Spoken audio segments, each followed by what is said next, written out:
Hello friends, welcome to Creative Medicine. In this lecture, we will learn about. Hello friends, let us now learn some important points about pyramidine.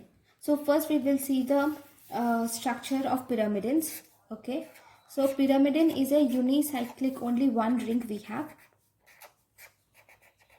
Right. So this is the structure of pyrimidine. That is the basic structure where if I label them as from 1 to 6.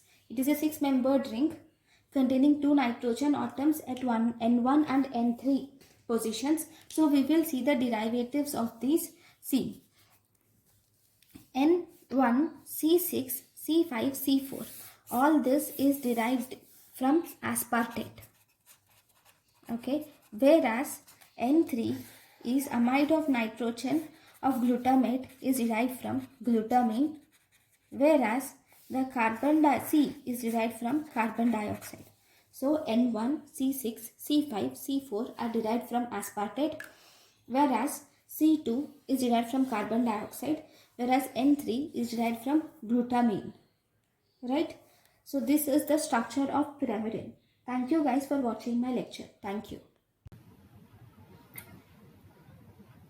Thank you and thank you for watching.